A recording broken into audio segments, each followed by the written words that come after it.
The old man was stunned to discover that the newborn baby chimp could actually drink from a bottle all on its own. Even more incredible, when he accidentally picked up his fork and knife the wrong way during a meal, the chimp gently reached out and guided his hand. The old man froze, completely speechless. What he didn't know was that the chimp's remarkable intelligence was all thanks to a serum called ALS-112, developed by a scientist named Will. Will claimed that this drug had the potential to cure Alzheimer's disease. If it worked, it would bring investors a jaw-dropping fortune. So, they set up their research facility deep in the redwood forest outside the city, and sent out a specialized team to capture several chimpanzees for testing. After a period of drug trials, one of the chimps, Subject 9, showed a remarkable boost in intelligence. After watching Subject 9 solve a complex puzzle in under a minute with his own eyes, Will burst out of the lab, buzzing with excitement, and rushed straight to the investors. Pushing hard to move into human trials, 5.5 years had passed, and Will had been living in the lab practically every single day. Laser, focused on developing ALS-112. His drive came from one place. His father had Alzheimer's. And more than anything, Will wanted to find a cure for him. Even though the investors warned him not to let his personal feelings cloud his research, just thinking about the chance of curing his father made it impossible for him to hold back. Will pushed to call a board meeting, saying that as long as the board gave the green light, he could kick off human trials. The investors reluctantly agreed. However, during Will's presentation, he mentioned something unusual. After Subject 9 was injected with ALS-112, green flecks had appeared in her pupils. While there were no adverse reactions at the moment, it was still a cause for concern. But before anyone could react, the moment Will finished speaking, Subject 9 suddenly went berserk, smashing through the glass and charging into the room. Will didn't even have time to process what was happening. Before security shot Subject 9, dead on the spot. The incident meant Will's experiment had completely fallen apart. The board was furious. The investors had lost all faith in the project, and made the call to euthanize every last chimp, and shut the lab down for good. Franklin, the caretaker, had built a deep bond with these chimps over the years. He begged and pleaded, arguing that these primates had emotional needs just as deep as any humans. But the investors responded with cold indifference. The investors agreed to give him one last shot. But on one condition, Will had to walk away from everything and start the research from scratch. Just like that, with one sentence.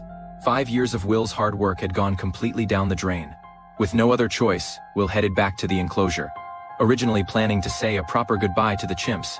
But instead, he stumbled upon the real reason Subject 9 had snapped. It turned out that there was a newborn baby chimp in the cage, less than 24 hours old. Suddenly, everything made sense. The reason Subject 9 had gone wild was because she thought someone was about to hurt her baby.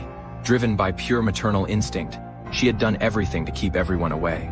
Will buried his face in his hands. He couldn't believe his entire experiment had been derailed by a single newborn. Franklin handed the baby to Will and said, "The whole facility is done now. If little Caesar stays here, he's as good as dead."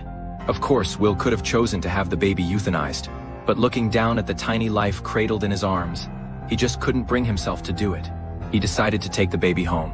Back home, Will found that his father's condition still hadn't improved.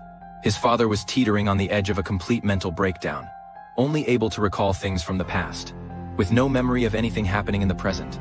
Will decided to introduce him to the baby chimp, hoping it might spark something in his father's memory. He lifted the baby high in the air and gave him a name, Caesar. Caesar's arrival breathed new life into a home that had once felt completely lifeless. With work and life pulling him in every direction, Will had no choice but to hand over Caesar's care to his father.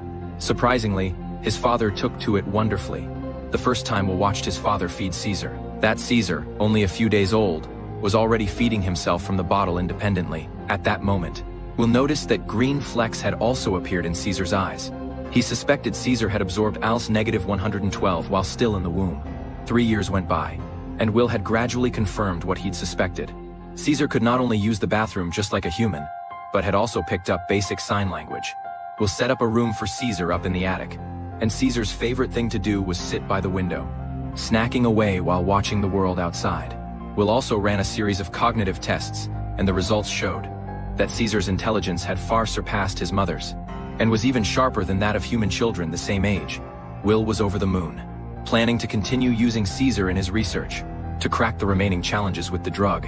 But at the same time, His father's condition was getting worse and worse.